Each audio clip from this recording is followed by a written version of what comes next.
करत आपण हायवेने निघालेलो आहे. साधारण 3-3.5 किलोमीटर आपल्याला पुढे जायचं आहे आणि ते जात असताना हे नयनरम्य दृश्य आपण बघू शकताय. तर एक अजून थोड्या कालावधीने आपण तिथे पोचू.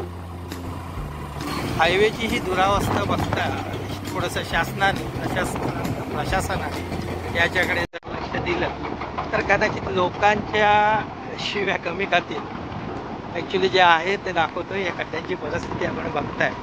हे खड्डे बघत बघत आपण क्रिसज्योती शाळा पास करतोय आणि फरशी तिच्यावरती येत नाही. पण इथं पाहू शकता ही एक दरड खाली आलेली आहे. प्रत्येक पावसाळ्याच्या दरम्यान या पद्धतीच्या दरडी खाली येत होत्या, पण परंतु एवढ्या मोठ्या प्रमाणावरती येत नव्हत्या.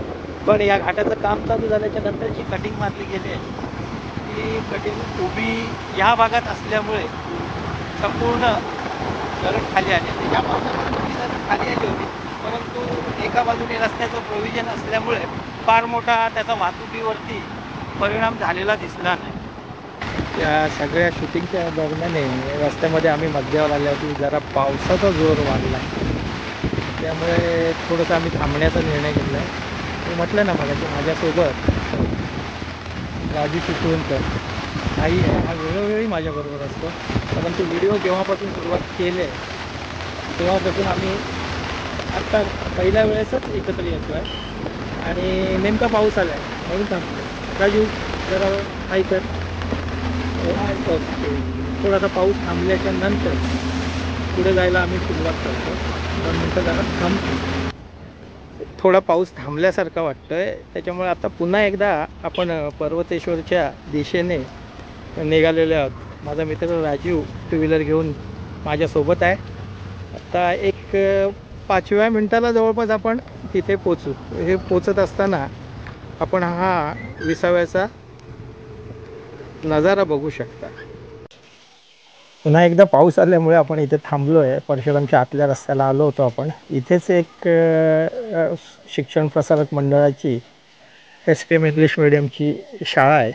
लोक इथे बघा पाणी भरत आहेत, रिक्षा थांबले आहे. आणि हे जे मी तुम्हाला सांगितलं ते हे दत्त मंदिर. आपल्याला इथे एक काय लिहिलं आहे, पर्वतेश्वर ईश्वर पार्वती. हे स्वयंभू आहे आणि जवळपास हे पायरवाडी स्थितच आहे. तर आता आपण ह्या पायवाटेने, ही पायवाट आपल्याला दिसते, आपण मंदिराकडे जायची सुरुवात करूया. आता आपण जे येतोय तिथून पर्वतेश्वराच्या ईश्वर पार्वतीच्या दर्शनाच्या नंतर ही मंडळी आपल्याला भेटते. आपलं दर्शन झालं का? हो, अगदी मनसोक्त. हां, येता येता आमचे नातेवाईक इथं जे आत्ता मला भेटले ते आमचे नातेवाईक होते. खूप लांबवून ते इथे ह्या देवाच्या दर्शनाला आलेत. आता सांगायचं झालं तर तो जिथं भगवान परशुरामाने वास केला तो हा डोंगर. या डोंगराला पूर्वी इतिहासात किंवा पुराणात महेंद्रगिरी पर्वत असे संबोधलं जायचं. याच पर्वतावरती हा ईश्वर पार्वती पर्वतेश्वर वसलेला आहे. ईश्वर पार्वतीच्या रस्त्यावर आपण पायवाटेवर, रस्त्यावर म्हणता नाही येणार, पायवाटेने पुढे येत असताना थोड्याशा रानभाज्यांच्या बाबतीमध्ये मी आपल्याला काहीतरी सांगतो, थोडी माहिती देतो. आतमध्ये जंगल असल्यामुळे आतमध्ये जाता येत नाही, परंतु ही फुलं आपण बघू शकता. या फुलाला राजू, या भाजीला काय म्हणतात रे? भारंगी. मी मुद्दाम तुला विचारलं कारण तू रानावनात फिरणारा माणूस आहेस. ही भारंगी ही रानभाजी आहे आणि आपण साधारण श्रावण महिना चालू असताना अशा भाज्या खात असतो. आरोग्याला त्या चांगल्या असतात. त्याचप्रमाणे ही भारंगी सोडल्याच्या नंतर जरा बाजूला कॅमेरा घेतोय मी आणि हे बघा, त्या इथे अशा लांब शेंगा दिसतात. हां, ह्या ज्या शेंगा दिसत आहेत ही एक प्रकारची रानभाजी आहे, बरोबर. त्या रानभाजीला आपण काय म्हणतो? कुड्याच्या शेंगा. याची अतिशय उत्तम प्रकारची भाजी होते. त्याच्यामुळे रानात फिरणाऱ्या माणसांना या भाज्यांचं ज्ञान असतं. अजून एक रानभाजीचा प्रकार येतो जे जास्तीत जास्त आपल्या महाराष्ट्रातल्या काही रानात, पुण्या भागामध्ये म्हणा, खोपोली भागात, पाटण भागात म्हणा किंवा कोकणात म्हणा, त्याला काटलं असं म्हणतात. त्याचं वेल असतं. ते जर दिसलं मला तर आपल्याला निश्चित त्याची ओळख करून देईन. भाजी अतिशय सुंदर पद्धतीने होते आणि अतिशय चविष्ट असते. असं करत आपण या पायवाटेने थोडं उंचावर आलो आहे. थोडी दमछाक पण झाले चालत असल्यामुळे, थोडी चढाण असल्यामुळे. आणि आपण आता इथं बघू शकतो आहे की ईश्वर पार्वतीच्या ठिकाणी या चौतऱ्याजवळ जवळपास आपण पोचलो आहे. मगाशी मी जे आपल्याला सांगितलं भारंगीची भाजी, ती आतमध्ये रानात शिरता नाही आलं आपल्याला, परंतु आत्ता अगदी बांधाच्या जवळ ही भाजी आपण बघू शकता कशा प्रकारचे. साधारण निळसर रंगाची, पांढरी रंगाची अशी फुलं आहेत आणि त्याची जी पानं आहेत ती अशी मोठ्या मोठ्या स्वरूपात आहेत. ही जर तशी जर याच्यावरूनही बघितलीत तरी तुम्ही कुठल्या रानात गेलात तरी तुम्ही निश्चित ती ओळखू शकता. त्याच्या पुढे आता आपण इथे ईश्वर पार्वतीला आलो आहे. ईश्वर पार्वतीचं हे जे स्थान आहे, ओम नमः शिवाय, हे जे स्थान आहे ते अशा ओपन स्वरूपाचं आहे. इथं मंदिर कुठलंही नाही आहे आणि निसर्गाच्या सान्निध्यात, झाडांच्या सान्निध्यात हा चौथरा उघडा आहे. सदरचे मंदिर हे इथल्या जे काही लोक पूर्वीच्या ज्या पिढी होत्या त्यांच्याकडनं विचारपूस केल्याच्या नंतर, अभ्यास केल्याच्या नंतर हे पांडवकालीन मंदिर आहे. पाठीमागे एक आपल्याला देवीचं चित्र दिसतंय. कदाचित ते ईश्वर आणि पार्वती, म्हणूनच ह्या मंदिराला ईश्वर पार्वती पर्वतेश्वर असं म्हटलं जातं आहे. अतिशय नयनरम्य दृश्य आपण बघू शकता. इथं आजूबाजूला सगळी वनराईने नटलेलं हे मंदिर आहे.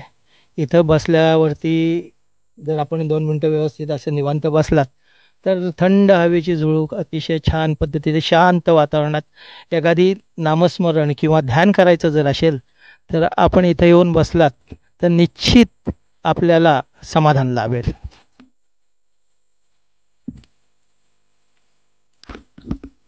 ओम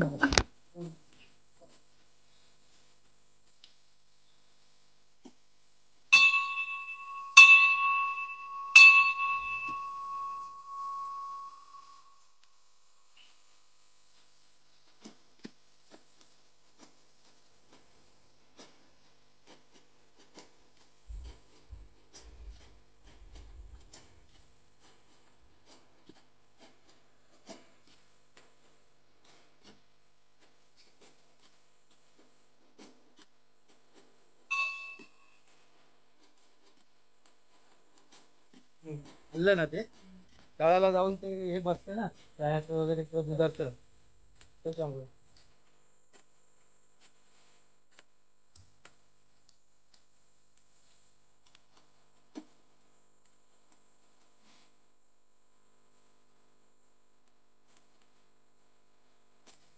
इथे काही शाळा कॉलेजमधल्या इथल्या स्थानिक मुली इथं आल्यात देवदर्शनासाठी. जिथं आपण आतमध्ये शिरलो, परशुराम जो बोर्ड पाहिला इथेच आम्रमनच्या शेजारी राहणाऱ्या ह्या मुली आहेत. त्या तिथून इथपर्यंत आज श्रावणी सोमवार आहे दर्शनासाठी आले आहेत.